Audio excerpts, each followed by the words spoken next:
And while I'm getting things ready, you guys can think about any questions that you may have. So basically, the plan today is to try to finish lecture 3. But if we do have the time, then we can go back to look at those coding practices. I liked the live coding much better. Yeah, well, yeah, the live coding is definitely helpful, but I would say make sure to play with certain coding aspects before class, because that will enhance your understanding of certain things. Okay, so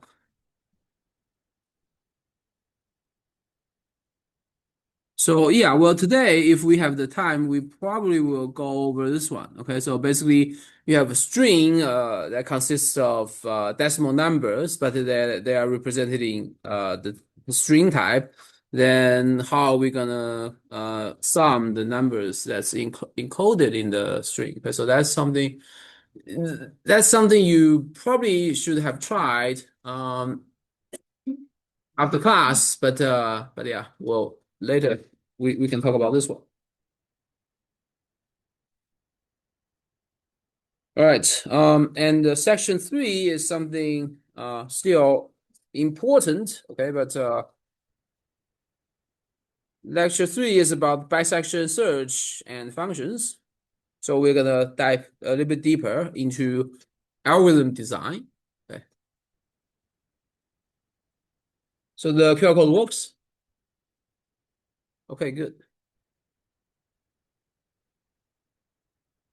Yeah. So any questions that we can start with?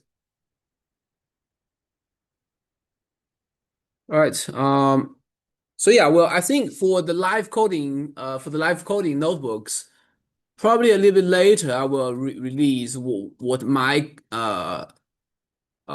trials will be like. Okay, but that will be released on the class notebook as printouts. So yeah, well, one thing I can mention here, let me quickly give the sort of like the highlight of the idea, right? So for loop lets you step through, okay, the string. So basically one character at a time, right? And then use if logic to skip ahead, comma.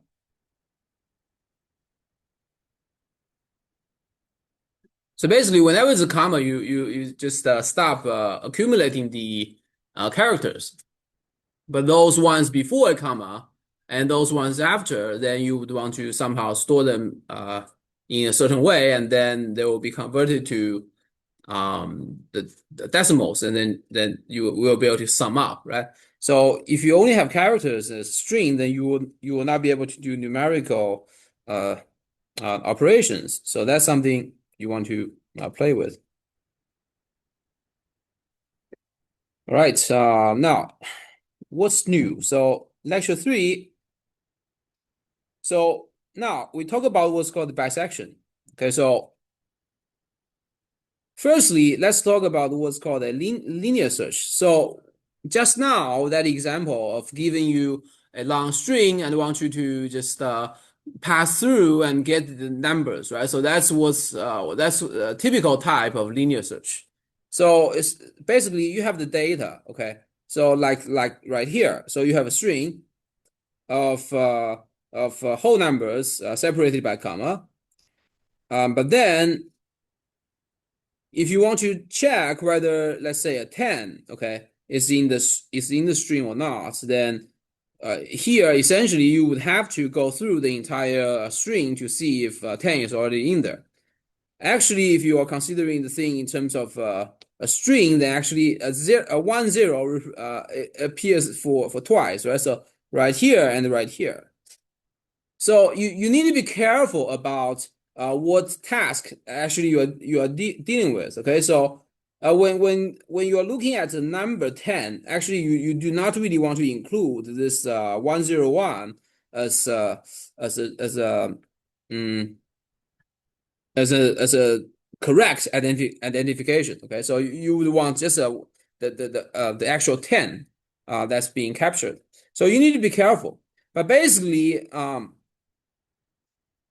simple sort of one line searching is like this. So you just um, use an if statement, and if X is in S, all right, so that's a Boolean of a statement that's just saying if the string 10 is already in the S string or not, right? So that's actually pretty straightforward, but only it somehow finds whether the entire string X is in S or not. This is one way to do the linear search.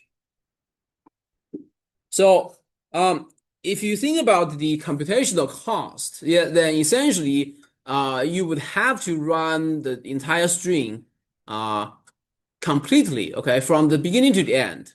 So if you have n characters, then indeed all the n characters has to be passed through. Okay, so that's a computation in a big O n time.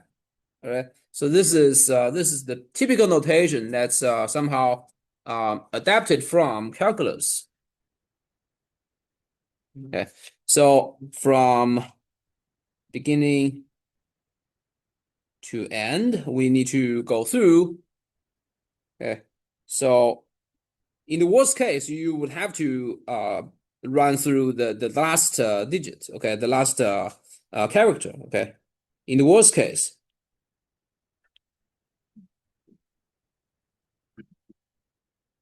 So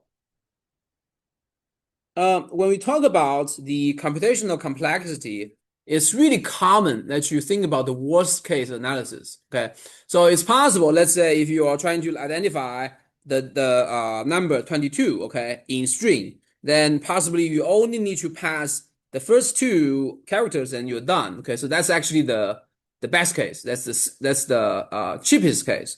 Okay, but if you're looking at what? If you're looking for the characters 1, 7, and then that will have you that you will have to pass the entire string through in order to get 1, 7.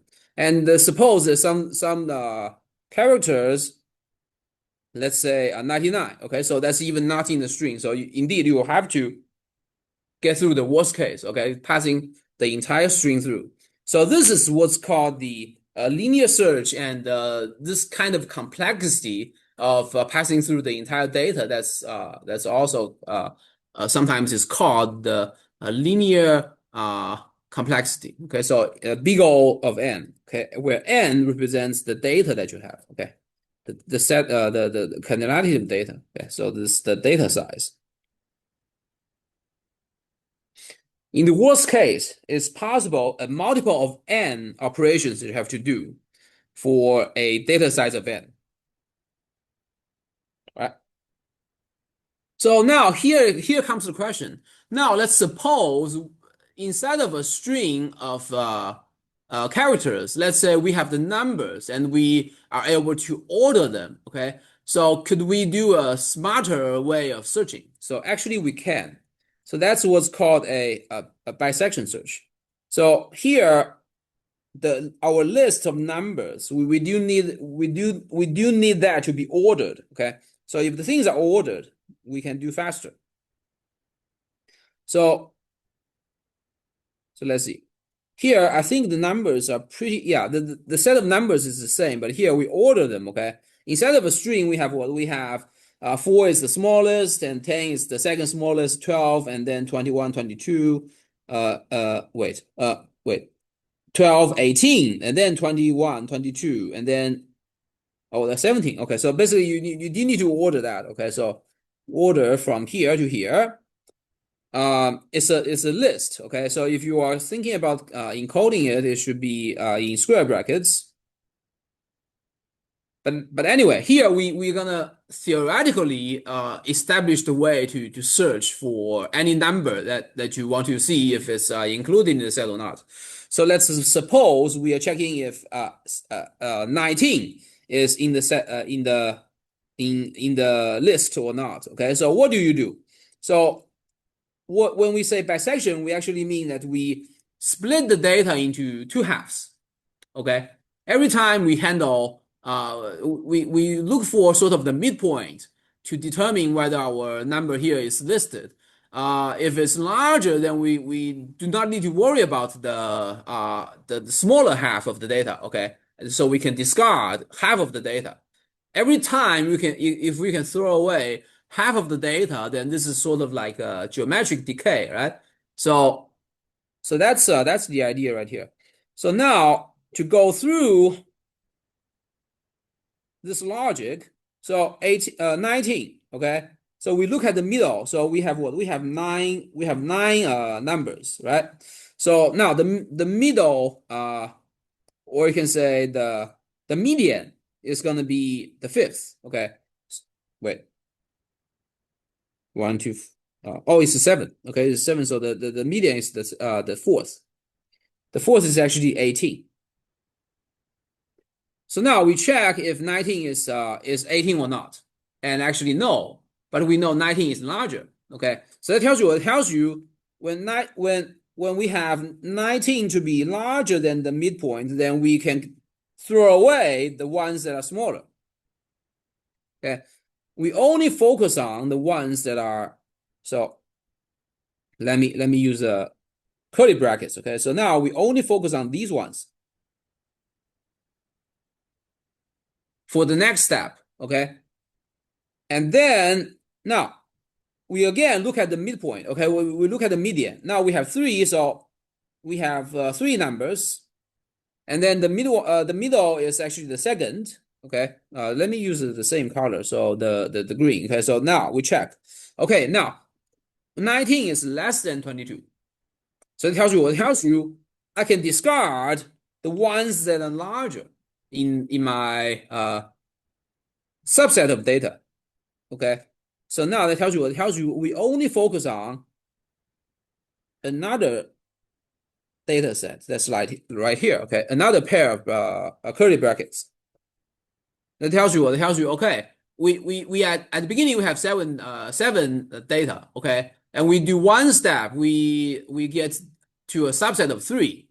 And then we do one more step, we get to the subset of one. So we are done. Okay, we have the last one, 21 that we verify is not 19 that we are searching for. Okay, so we're done. So we don't really need to utilize seven steps. Okay, so if you want to pass the entire data set through, it's going to be seven comparisons. However, here we only need what? We only need three comparisons. So you see the difference? Okay, so here the comparisons that we actually have done, they are now boxed in green, right? So we actually only need three comparisons. Okay. So we don't have to check anything that's on the opposite side of 19. Okay, the smaller side we can discard. And similarly here, we can discard this.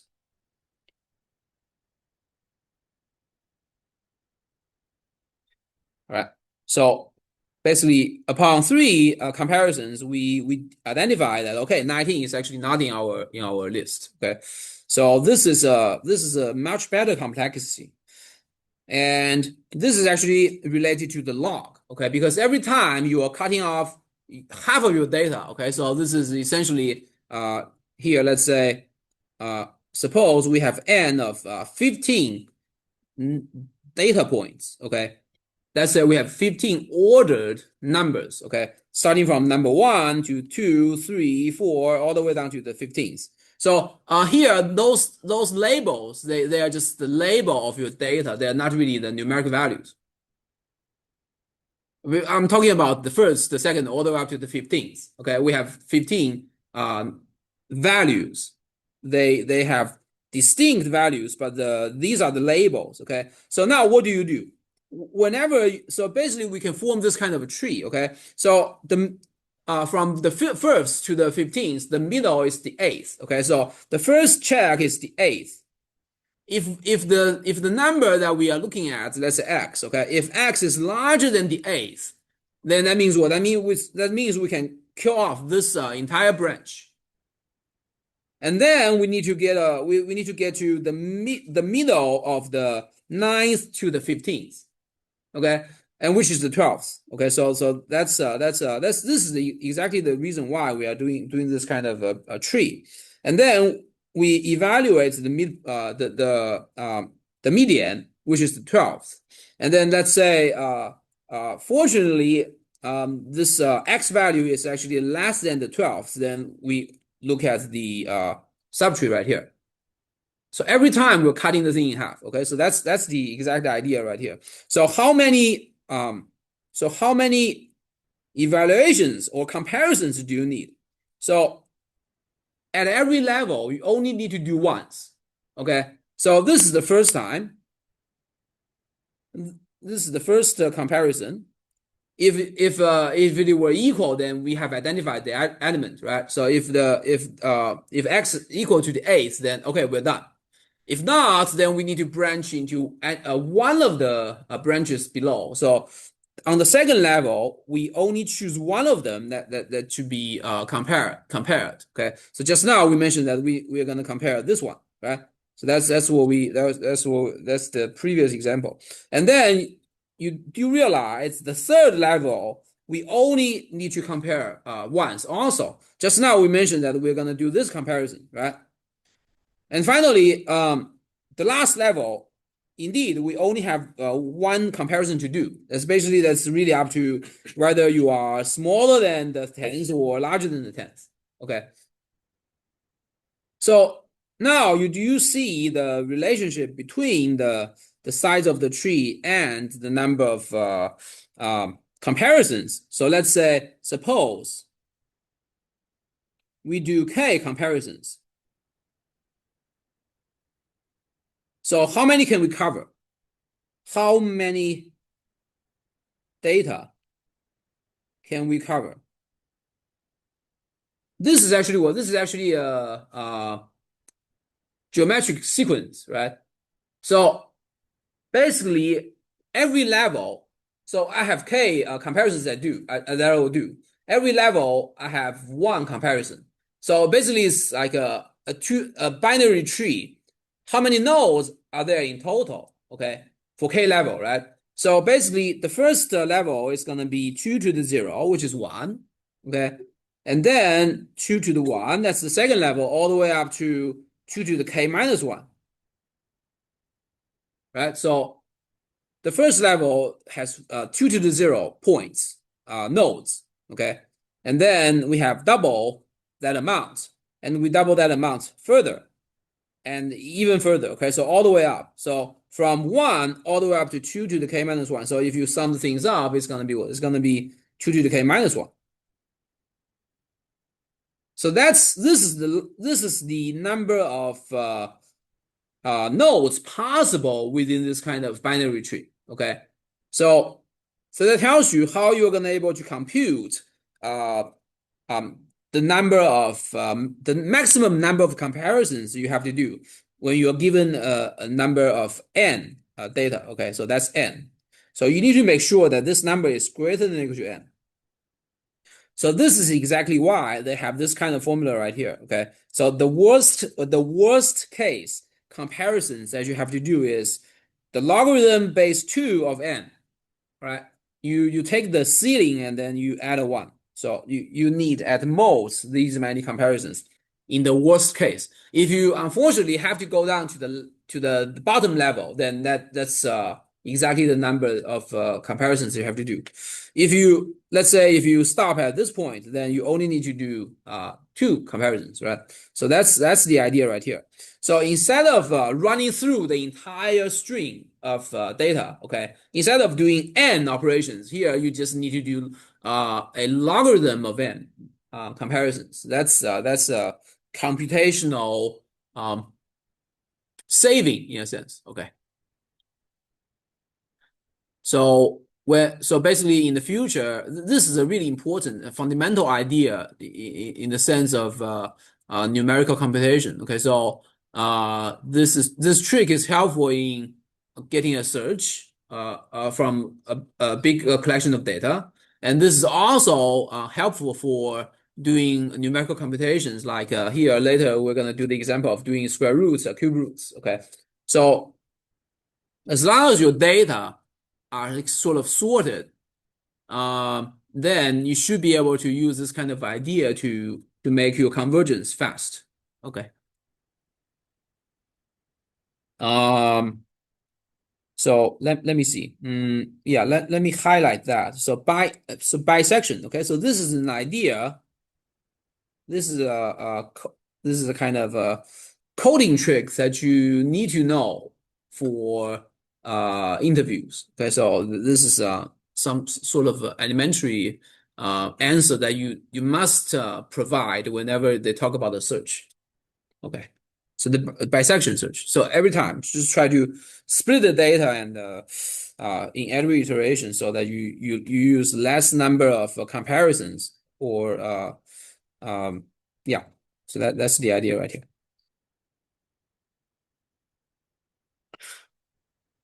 Okay. Any questions so far? Okay. So now let's look at the example below. So the example above is basically you have a list, right? You want to do comparisons and identify whether the element is in the data or not, right? But here we are trying to do something that's about the numerical computation.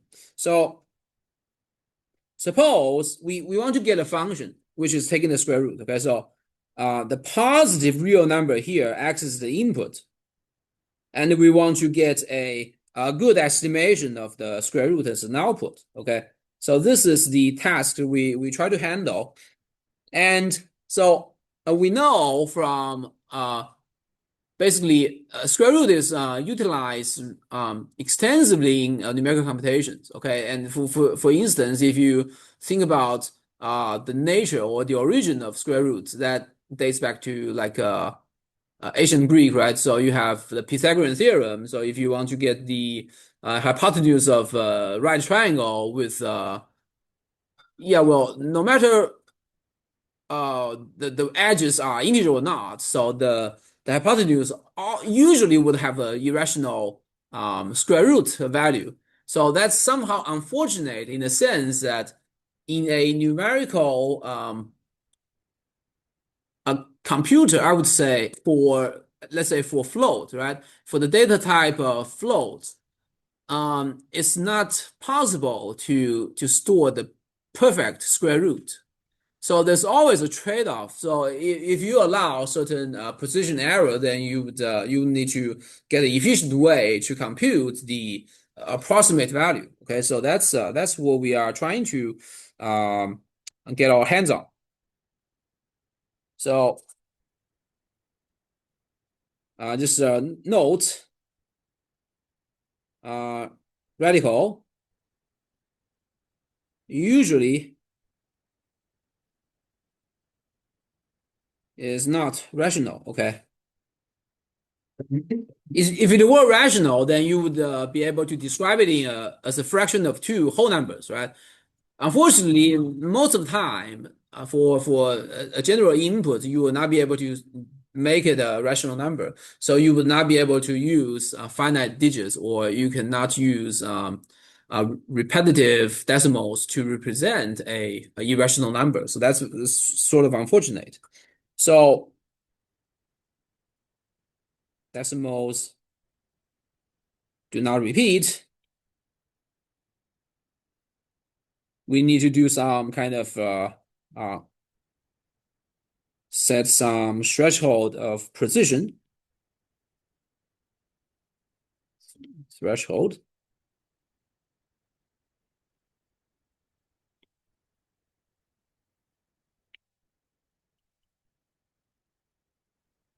So that's really typical in computations. So what we know for sure is that for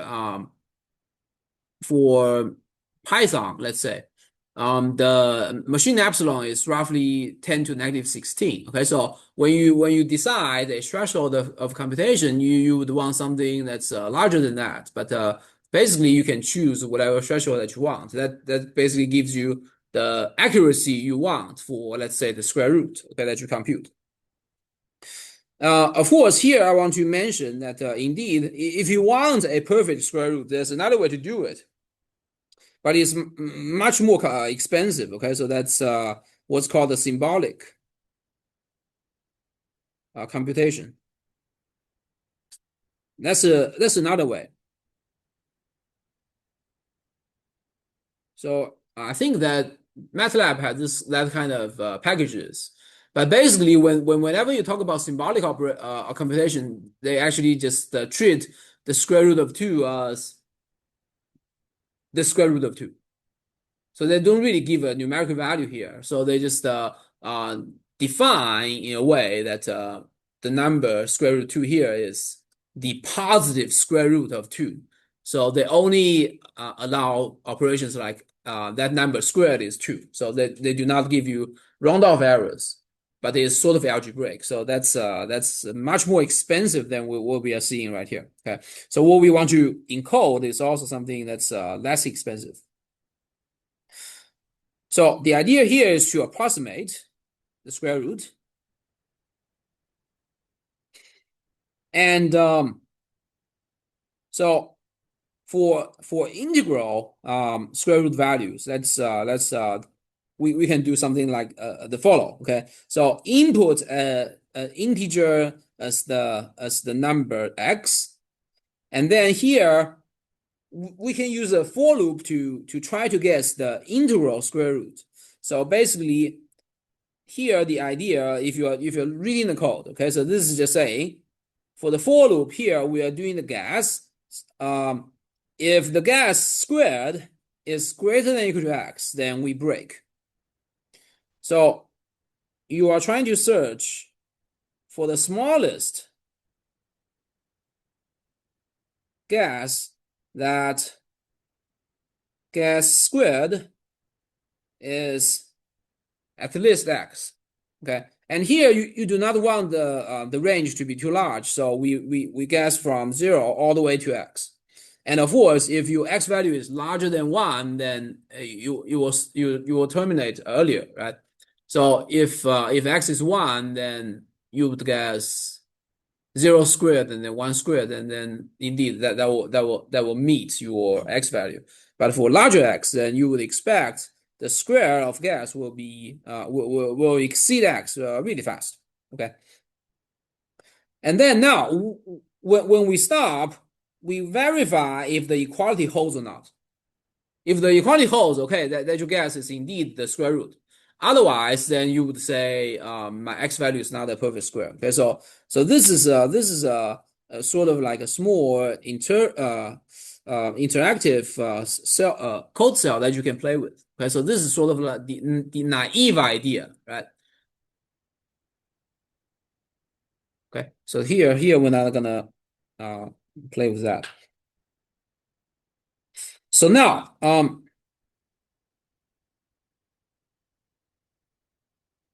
so if we want to play with some more complicated square roots with the input to be not a whole number, then we want to do numerical estimate. Okay, so that's where we need a parameter epsilon, which is the precision threshold that we just mentioned earlier.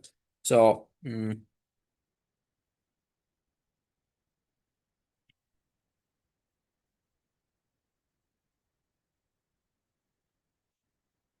okay, so all right, so let's okay, here if you look at the code cell right here, it looks a little bit complicated, but I would recommend you guys to read through the steps to see what's going on. So a common practice is that for the necessary commands or steps, write a comment about what you're actually doing. Okay, so basically, that's sort of making your code more readable, so that in the future, if yourself or some other user is reading your code, then you'll be able to see exactly what you have done. Okay, so basically, let's say x is the input. Okay, so this is the input. which is the number you want to take the square root, okay? And then epsilon is that threshold for the precision, okay? How accurate you want your approximation to be. So that's basically the pound. What follows the pound will not be read by the Python interpreter, but that will be helpful for your own interpretation. And then here we are doing this kind of linear search again. So earlier, we are doing the integrals, integer values. We square and we increase and see if it will match x or not, right? Here, this is a naive way to set it up that, okay, my epsilon is 0.01, okay? So here, now I make the steps to be 0.01 squared, and I slightly increase every time. So I increase all the way up until it hits close to the x value, and then I'm done. Okay, so that's the idea right here. So I also accumulate how many guesses I would utilize. Okay, so basically, so this is just an increase each trial by this the amount of steps. Okay, so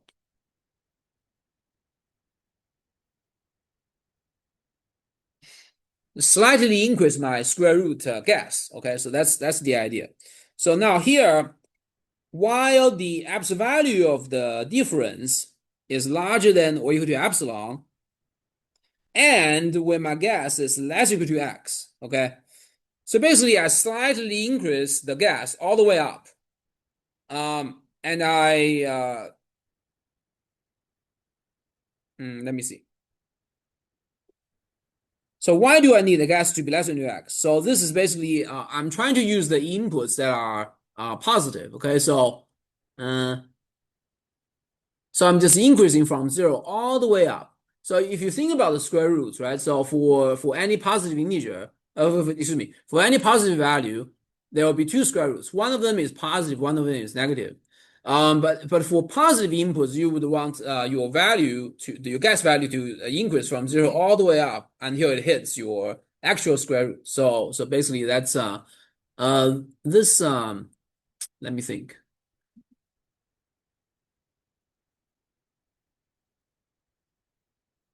If your number is less than 1, there may be an issue.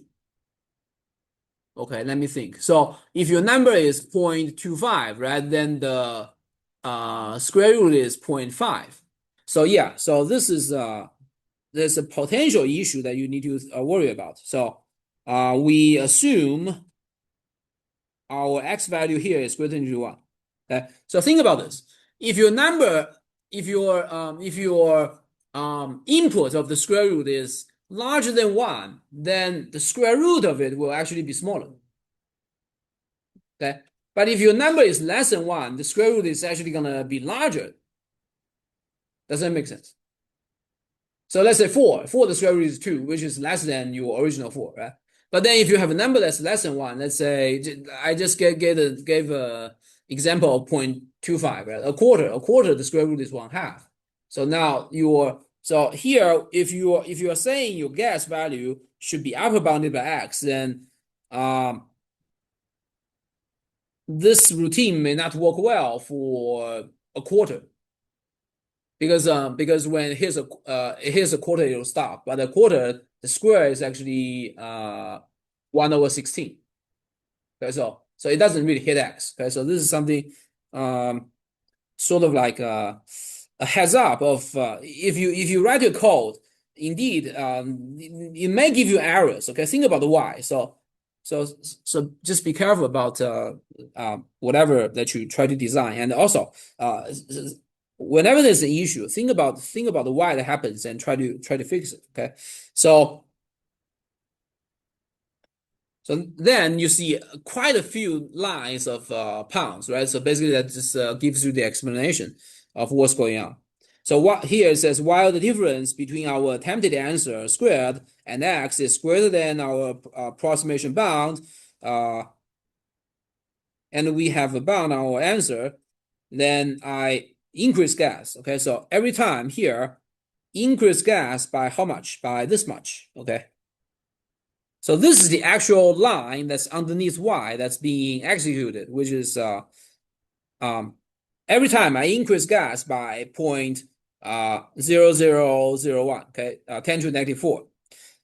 And then every time I also increase the number of gases, basically this just gives me the counter, okay, of how many trials I have done.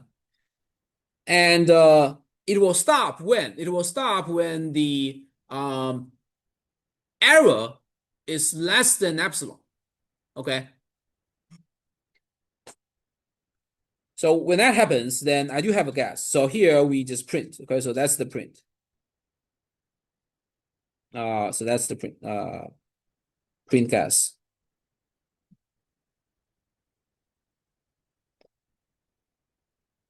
And here, what do you know? You know that gas squared minus x has an absolute value that's actually less than epsilon. Okay, so that's for sure.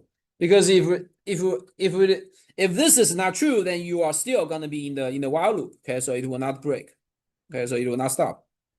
Okay.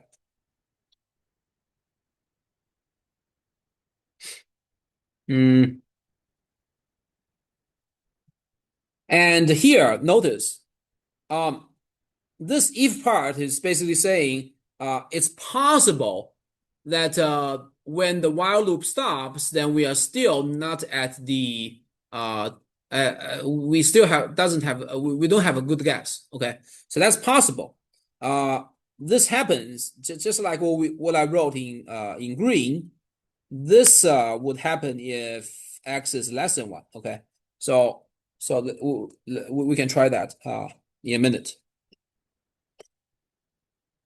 If the error here is less than epsilon, then we are good. Then we print, okay, the closed square root is the guess.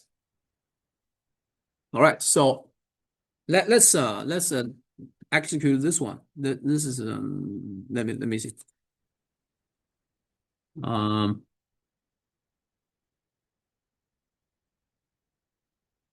okay, this one. So make sure to share this right here, and let's play that. Yeah, so let's try some other numbers. So here, notice that in the comments that you may have some other inputs, but basically 42 gives you a reasonable square root. So let's try some number, let's say 10. So basically, now look at the number of gases. What does it mean? If you look, so the number here is 6.47999, right? So every time your step is 0.0001 increase, okay? So that tells you have actually iterated from 0 all the way up to 6.48. So that's the gas value right here. And that iterates forward 64,000 times. Okay, so that's the what the counter is for. Okay, so now let's try 10. And here you see this square root is approximately 3.1607. And indeed, that's the sort of like the number of times that you sort of linear searched. Okay, so you started from 0 all the way up to this 3.1607. Okay. Now, what about these values? These values are sort of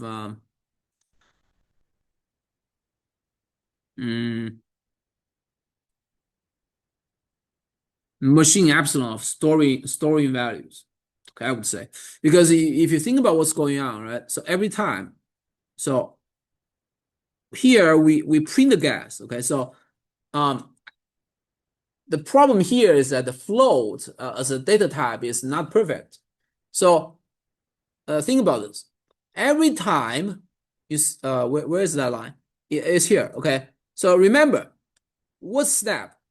Step is actually 0.01 to the 4 squared. Okay. So which numerically speaking should be 10 to the negative 4, which should be perfect, right? And then every time you're just adding one copy of step.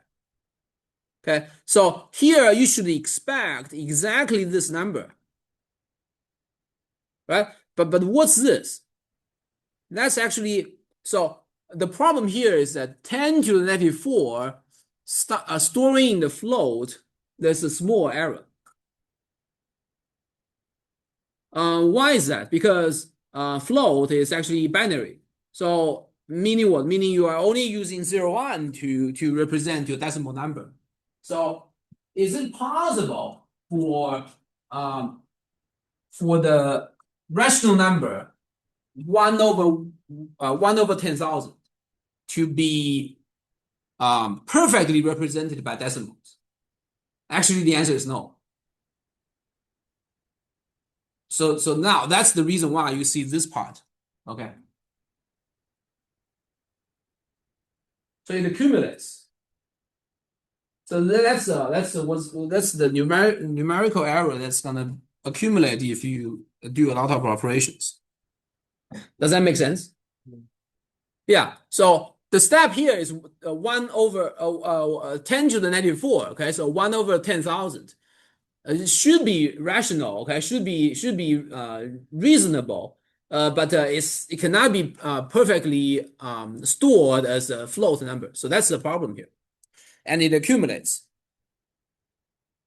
Right, so that's that. Okay, now let's see if it could break. Okay, so we mentioned earlier that here we have a gas less than equal to x, right? So let's try here. X value could be something about, let's say 0.25, and now let's see what it gives. You see here, okay? So it stops when we hit 0.2501. All right. So here at the last step, the gas value added one more step. So we are at we actually exceeded 0.25. But then this line, okay, this clause right here, okay, this clause made me stop. So I cannot really reach that obvious square root of 0.5. So this particular a Boolean operation, a Boolean statement is actually only is feasible for input x value being larger than 1. Okay, so this is something you need to watch out for.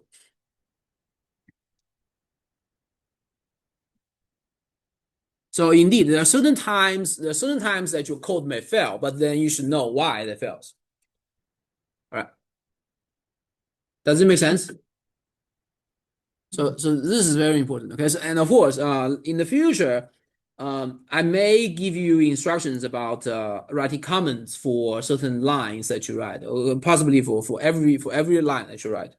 But that's usually a good practice if you're writing certain packages yourself, because after a month or two or even a year, then you probably don't even remember why you wrote your code in your old way. So then those comments will help you establish your understanding.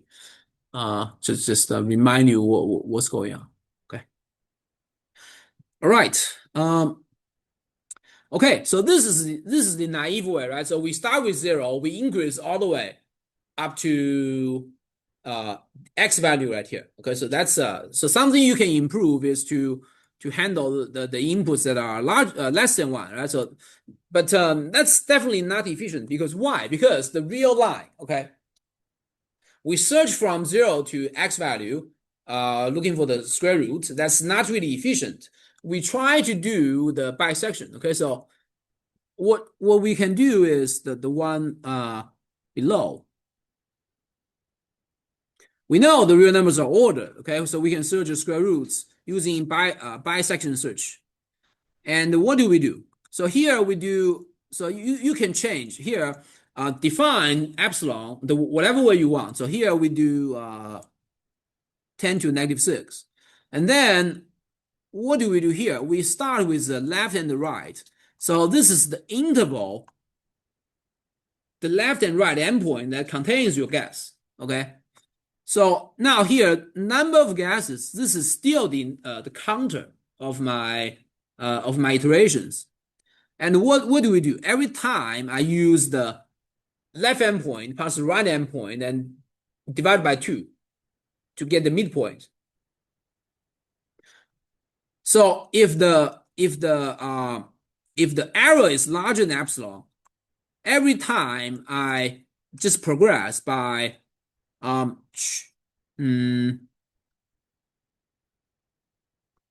if the guess squared is less than x, that tells you what? This tells you, yeah. Let's go back to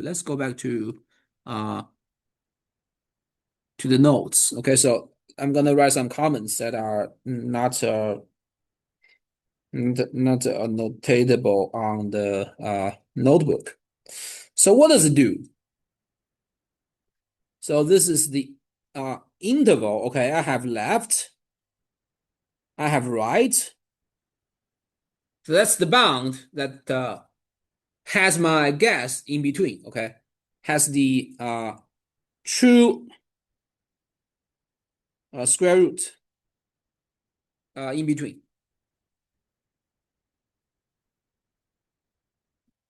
So now, if this happens, if guess squared is less than 2, what does it mean? It means the guess value at the moment is less than square root of x. Okay, if that happens, think about the interval. Okay, so remember, every time my guess is the midpoint, you see right here. Okay, so this line, this line, this line. So every time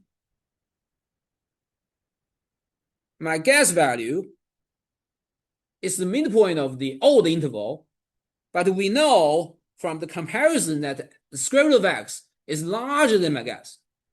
So it tells me what? It tells me I do not have to search within the piece on the left. I only need to search the piece on the right. So let's say we start. So let's say we start with the interval 0, 1. I know my square root is between 0 and 1. Okay. So here, the first trial that I do is I compare this true square root with 1/2. If the true square root is on the right of 1/2, then I do not need to worry about the interval from 0 to 1/2. I cut the interval into half of its original length. Okay, I can do that repeatedly. So when I cut the left hand side off, then what does it mean? That means this one is my new left hand side. Okay, the new left endpoint. So new left. So this is exactly why I'm gonna do the update like right here. Okay, so now I update the left endpoint to be guess, and the right endpoint doesn't change. Okay, so every time I do this, I'm choosing the midpoint and I cut the interval into 2 pieces. Right? Does that make sense for this branch? Okay, so if this is good, then for the other part, that's similar. Okay, so now else, what does it mean by saying else? Else means your guess is greater than or equal to square root x. Okay, so I'm gonna write it in the same order. So either this is true, right? Either this is true or this is true. Okay, but now when my square root of x is less than or equal to guess, then I'm at the left hand side of the interval. Okay, so just still the same idea. So the right and the left. Okay, so now it tells you what it tells you.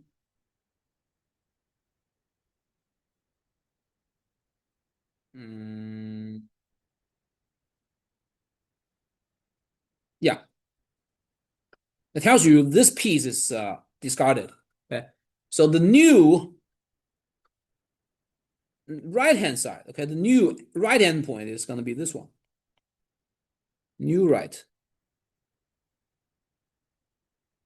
So I have a smaller upper bound, okay, of the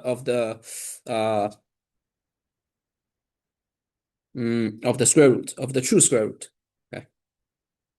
So this is the idea of the binary search for the square root. And of course, if you want to do some cubic root or cube root, that's also the same idea that you can utilize. So I think in the live coding section and homework, you will need to handle cubic root. But it's roughly the same idea. Does it make sense? So yeah. So the idea here is that you try to search a number, okay, within a large interval. But then what do? You know the number is within the interval, but now you every time cut the original input in half. Okay, you would still want your value that you're searching is within the interval. But then every time the length is shrinking by one half. Okay, every time you cut it in the midpoint. So what it's either going to be on the left-hand side of the larger interval or the right-hand side of the larger interval. So, so every time you have one branch, okay, one half of the original interval that you need to worry about. So you can expect that the length used to be 1 and then 1/2, then 1/4, all the way down to the 1 over 2 to the k. Okay, so whenever that length gets less than your epsilon that you decide, then you're done. Okay, so that's why you have this kind of accuracy. So here, without running the code, just compare the data. Okay, so earlier we are doing the 42 square root. Okay, so if you are doing the linear search, that's 64,000. Okay, because your square root is 6.48, 6.48ish. But here, if you are just doing the square root by this bisection, you only need 26 iterations. And why is that? It's exactly 1/2 to the 26 is less than this number, 10 to the -4. Okay, so 10 to the -4, 10 to the -6. 6 decimals after the decimal point.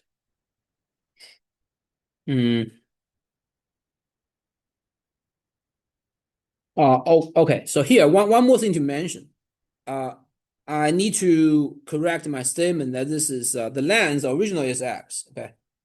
So the left endpoint is decided to be 0. The right endpoint is decided to be x. So here you have the original length to be x, and then every time you cut it in half. Okay, so that's the idea right here.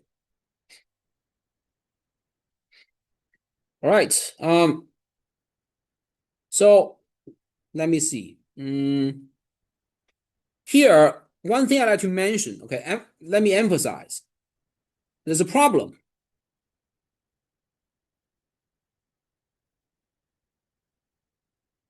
So this problem relates to what we described earlier for the linear search. So what do you think that is? So just by looking at the choice of the interval, okay? So I'm saying my left endpoint is 0, my right endpoint is x, and my square root is in the interval from 0 to x. So what's the problem here? What do you think?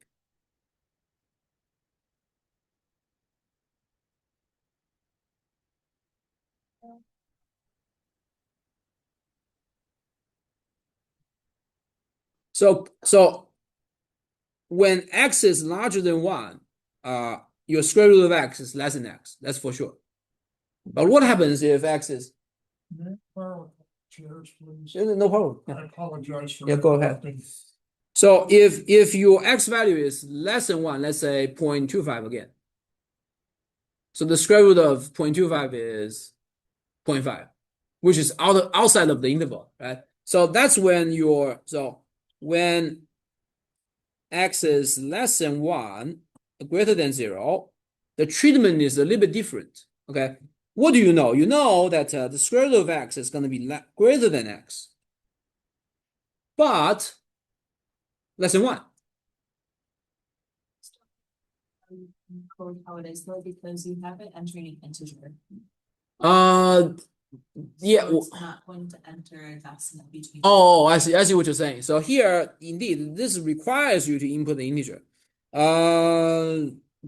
Yeah, well, it will be a problem for the int conversion, for the type conversion, but it will not be a problem for for actually running the numerical computation. So if you yeah if yeah, let me show you that.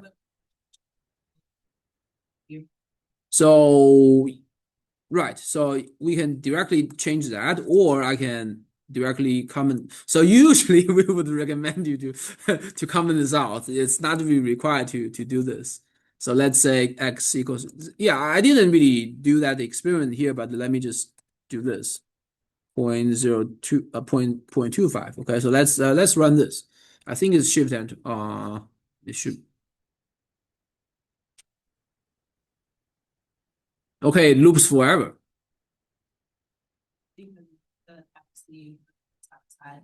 Yeah. So it will never stop because now your x is outside, so uh your guess will never be less than absolute in this way. Okay, so this is very unfortunate. So yeah, let's see what the value is like. 0.25. You see, the both the left endpoint and the right endpoint are at 0.25, and now you get stuck. So this is a problem that you need to fix on your own. Okay, so if you're doing so, but here the hint is really straightforward. So if your x value is less than one, then you have another choice of interval. Here the choice is the left endpoint is zero, the right endpoint is x, right? Like this, right? But here you have the left endpoint to be x, the right endpoint to be one. Just a different interval choice. Okay.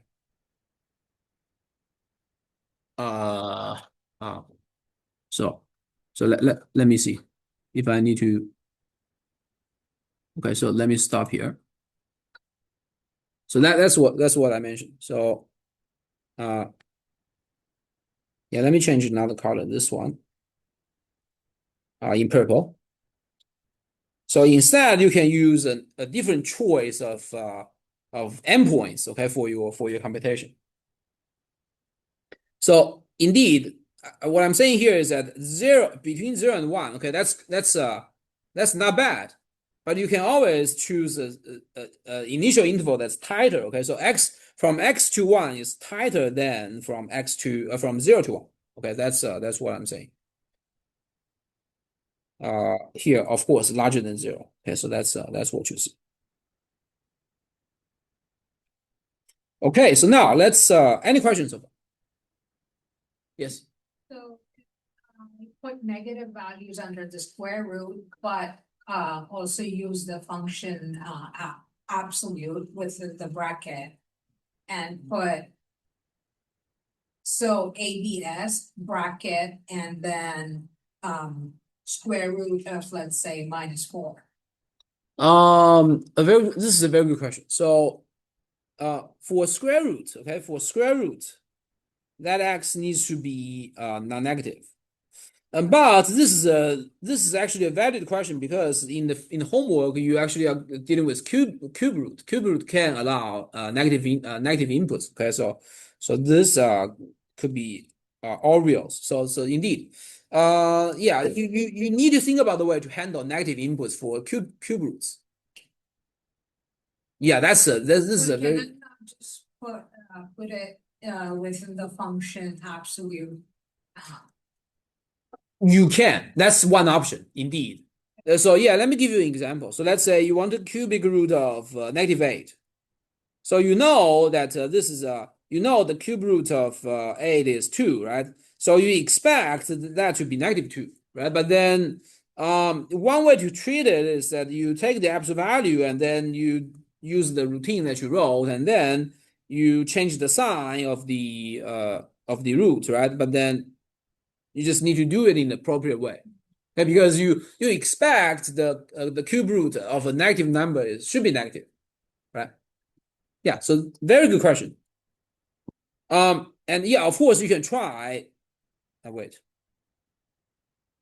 Yeah, you can try using x to be a negative number as an input and see if the algorithm terminates, and I don't think it will terminate, but because if you say, okay, I want the square root of -10, then I'm using a guess, but I'm saying guess squared minus my input is close, but my guess squared is positive or non-negative value minus the initial input to be -10, so it's non-negative value plus 10, so it will be always greater than equal to 10, so it will not really stop. Okay, so that's sort of unfortunate. Yeah, but this is a very good question, especially for the cubic root. Okay, so this is in homework. Okay, so just play with this, make sure.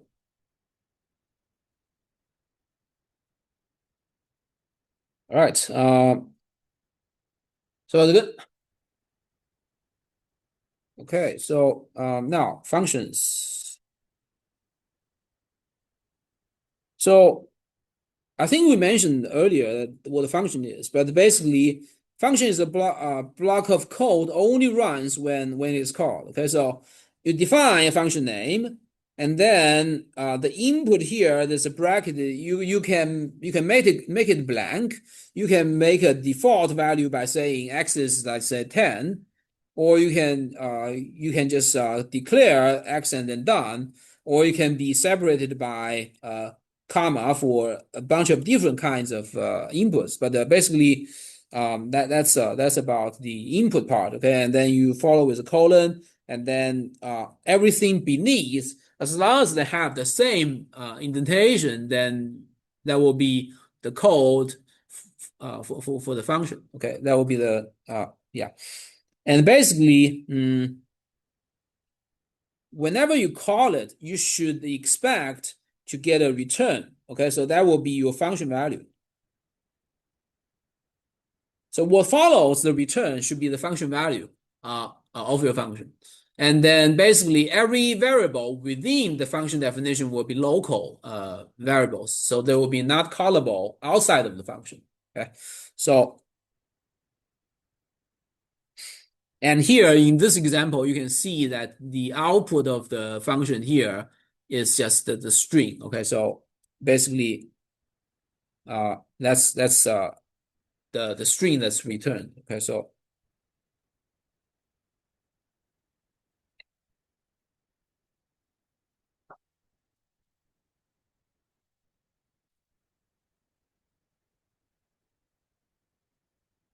all right. So the keyword here, def is reserved. Okay, and then the function name, make sure that this one does not overlap with any of the predefined words. Okay, so you cannot use the original established functions, but you can make up your own names. Okay, function name cannot be reserved, cannot use reserved ones. Okay.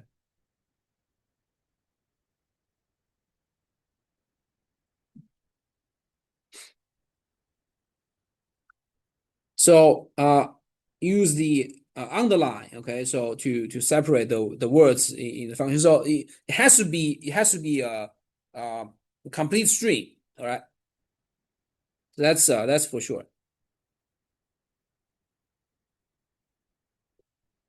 So here, example is that, okay, you can directly, if you're adding three numbers, let's say, then you can directly return the output as the result of your operations.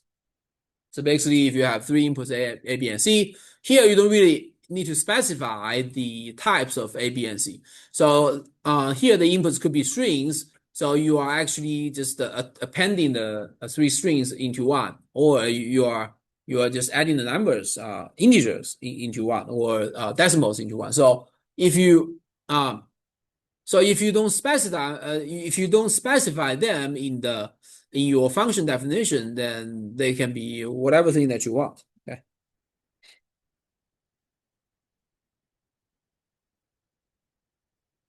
So here, what's the difference between print and return?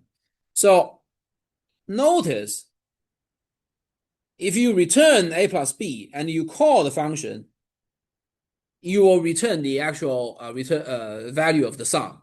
if you print a plus b directly without a return, then it seems like what the function gives you is the same printed out value, but actually it's not the case. Okay, so when you return a plus b, this gives you the type of a plus b.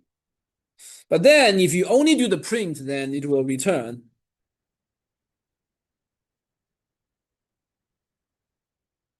a non-type. Okay, so return. So you somehow you do need to you do need to specify what type you want to return. Okay. So this is why we have a non-type. So if the function if you don't specify the function returns what in particular, then that non-type will be the output. So it's really common that you include print statements in your function to help you identify what's being executed and what's being bugged. But usually what you care the most is what's returned in the function. Mm.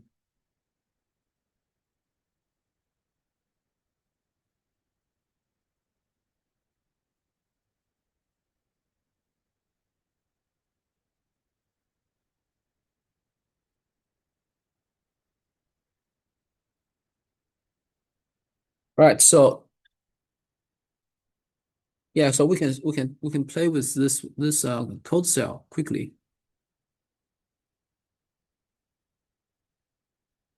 So here, like we mentioned, so a plus b, okay, a and b could be strings, and here this two functions, okay, two times is a.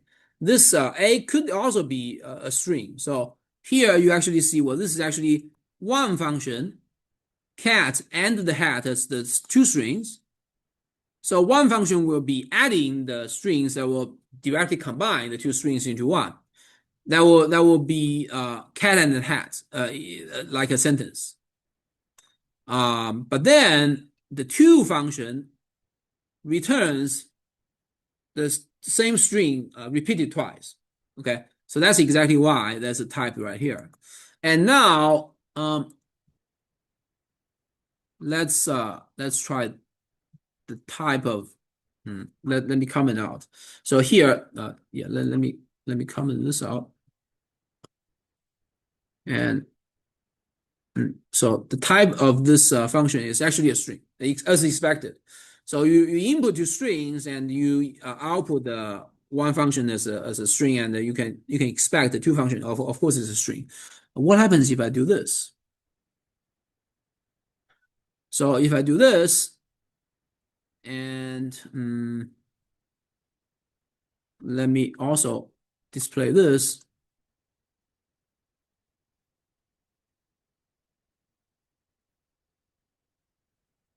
So it overrides the output. So let's hide it. So wait.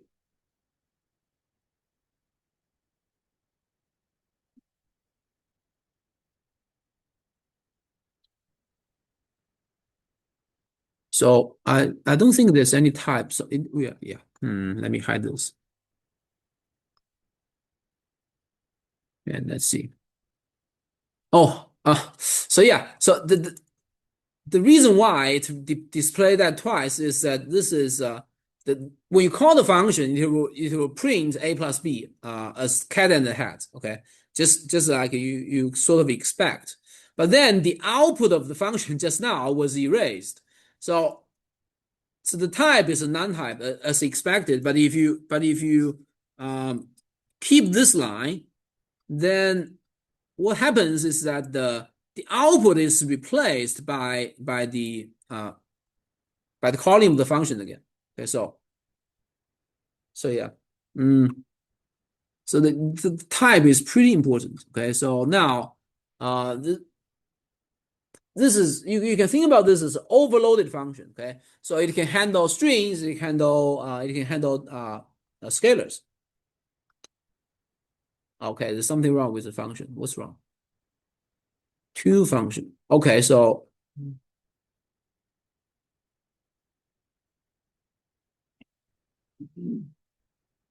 Okay, now you see the problem. So indeed, there's an error. What's wrong? So the one function, actually, you would want to return a functional value, but now actually it just prints. So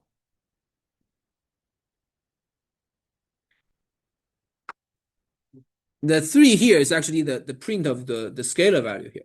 But okay, so let me move it a little. So what's going on? So when you run one function with 1 and 2 as the input, it calls this function right here first. So 1, 2 will be given as the input. This function only prints 3, okay, as the sum. That's the 3 right here, okay? But then it doesn't return anything. It returns a non-type. So that non-type is now fed into the 2 function, which doesn't do anything. Because now non-type is not going to be a valid input. So which is why this error is saying, okay, unsupported operation types for multiplication. Int on the left-hand side is a 2 multiplying by a non-type, which is not legal. So this is sort of an issues that you may encounter, but you do need to interpret in the correct way. So it tells you you do need to return something for the inner function. Okay, that's very important. So let's try that. Erasing the thing in the memory and see. Okay, now the thing works. Okay, so now you do need both of the function to be legal in order to output eventually what you want. Okay. Square root function. So now we rewrite the procedure earlier. Okay, so just by the function below. So basically, you want to give an input x. Okay, return the square root that you approximate, and here everything is pretty much the same. Okay, so but once again, this the left endpoint is 0, the right endpoint is x. So this is the situation where my input is greater than 1, right? So that's the case that we sort of handled, right? So you need to think about the other situation where the input is between 0 and 1. But the rest of the stuff is exactly the same thing from before, okay? So every time I just do bisection, choose the midpoint, and decide how to choose the updated interval for different scenarios, okay? So that's what you see already. But then you can enclose everything inside the function. So now epsilon, left and right endpoints, and the gas, they are all going to be internal local variables. Okay, so they will not be able to you will not be able to call these values on outside of the function. Okay, only the gas value will be returned. Okay, so this is very important. So that's yeah. So that's basically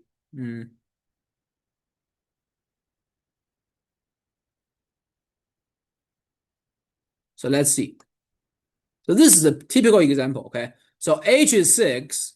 Local to global is a function where I input A and I return, I have a local variable B equal to 45, and I return A plus H. So H is a global variable. So basically, the let me. So here B is in a local variable, so it will not be able to call. You will not be able to print right here. But what happens for this one? So you will be able to utilize H, right? H has a lower indent, or it's higher level comparing to the function itself. So you can utilize H value within the function call. Okay. And the input here is 2, so you can utilize 2 plus the outer H to be 6. That will give you a successful computation. However, the B value here cannot be called. Okay, so that's what's going on with this local and global variables. So let's see it again. Okay, so the problem here is that B is within the function definition. So it cannot be called from the outside. Okay, so very important. B is not defined on the outside. It's only defined as the interior variable. So it's a local variable. Yeah, okay, that's pretty much it for today's class, actually.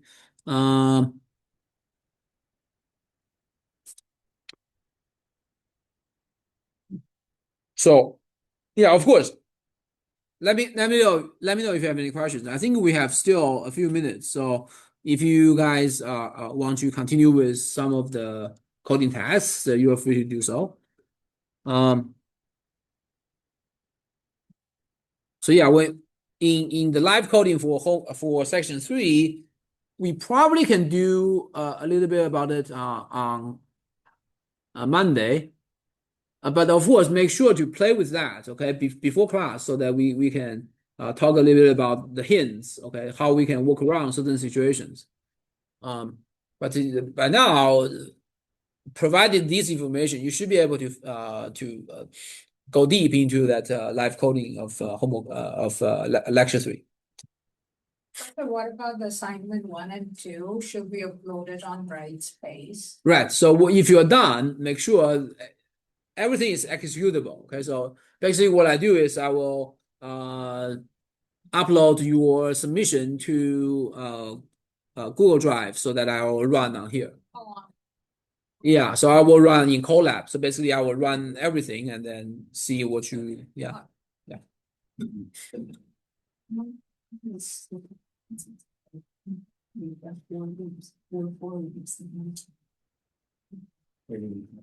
and when do we have our first quiz?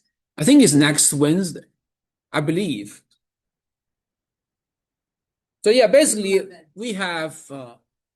Let me quickly look at the schedule. Next Wednesday is 11th, right? So yeah, 11th is the quiz. It's gonna be not really long, so it's like 40 minutes. We may do it at the beginning of the class. 0. Yeah, 40. It will be not long. Will it cover just the first 3 lectures? Sort of, yeah. The emphasis will be on the first 2. Oh, first Yeah. 2. Here today, what we discussed is not very lot, but yeah, it's the emphasis will be on the first 2. Yeah. What's the format for the quizzes and exams? It's like I'll give something like a few code cells and then the outputs, and then possibly I will erase certain lines I want you to complete, given information, or debugging certain whether okay, if there are issues within the code that I provide, or what would be the output if I ask you to run it, right? So for example, I'm gonna look at, yeah, let me stop the share for this page. So I think in the previous lecture we have this we have this discussion, right? We are saying, okay, why do we have this kind of output? Okay, so basically these are procedures on the right hand side. These are what I would interpret if I were a Python interpreter. So basically, remember, this range will be run, this range function and the assignment of the array of I and j, that will be only executed once, okay, for the for line, and then underneath, the loop will be executed given the data, okay, given the array of I and j.